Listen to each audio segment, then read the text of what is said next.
Well, hello and welcome to Play PKN, the weekly video bulletin of the top news stories on PKN Packaging News, Australia's media hub for the packaging industry. I'm PKN's publisher, Lindy Hewson, and once again this week's bulletin is brought to you by KM Packaging, specialist in high-performance lidding films and shaped pre-made pouches. In the news this week, we learned that packaging professionals in the Australia-New Zealand region are well qualified and largely secure in their jobs, according to key findings in the AIP 2021 Salary Survey Report released this week, which was developed in partnership with the Institute of Packaging Professionals. The survey report provides a detailed breakdown of the people employed in the packaging industry in our region, including their roles, education, experience, career satisfaction, concerns, and salaries. Now, despite the high level of general qualification, there remains a skills gap in packaging science and technology, with a call from the AIP to see more people working in the packaging industry undertaking degrees and other certified qualifications in packaging. Now, on that note, the AIP also announced the latest certified packaging professionals for the Australasian region.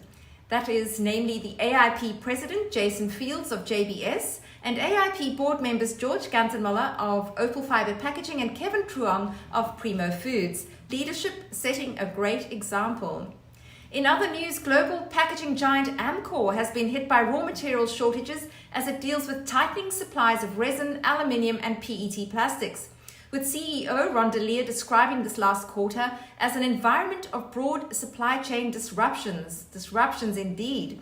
Net sales in the 3 months to September were up by 10% on the prior corresponding period to achieve sales revenue of $3.4 billion.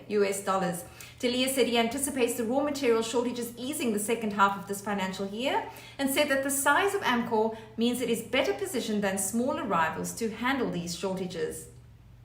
Well, moving on from material shortages to materials recovery. New research from Nestle reveals that labeling confusion is getting our bins in a mess and is calling for more companies to adopt the Australasian recycling label to keep recycling streams clean and maximize resource recovery. Nestle's research shows that 88% of Aussies are still not putting used packaging into the right recycling bins. And while many people, 86% of us, are taking the time to look on pack for recycling instructions, inconsistent on-pack labels are contributing to confusion in our bins. Nestle believes the ARL holds the key to fixing this problem. To date, more than 600 companies have adopted the Australasian recycling label, but Nestle says more need to follow suit to provide clear, concise and consistent labeling to ensure that the right items get to recycling centres and do not end up in landfill. Then, Forbidden Foods is in the news this week as the first major Australian snack bar brand owner to implement home compostable wrappers. Its newly acquired brand Blue Dinosaur's custard bar wrapper is said to be 100% organic, plant-based packaging, which has been tested to decompose in home compost bins in 26 weeks. Now, Forbidden Foods says it plans over time to roll out compostable packaging across all Blue Dinosaur products in its portfolio.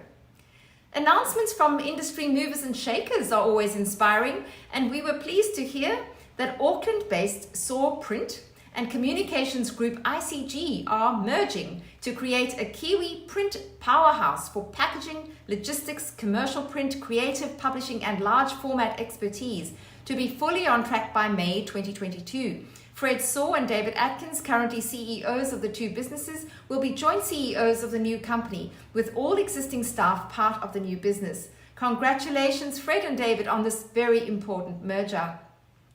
And as Australia's state and national borders start opening up for business, major trade show AUSPACK has already sold 3/4 of its floor space for the industry's Packaging and Processing Expo next May. AUSPACK, which is owned and operated by the APPMA, runs from 17 to 20 May next year at the Melbourne Convention and Exhibition Centre. 350 exhibitors are expected to be on the floor, with over 7,000 industry professionals anticipated to attend the show, and I'll be one of those. My bags are packed. For more on these and other stories, head to our website, packagingnews.com.au. Thanks for watching once again, and do enjoy the new buzz in the air as lockdowns lift around the country. That's it from me, Lindy Hewson, signing off.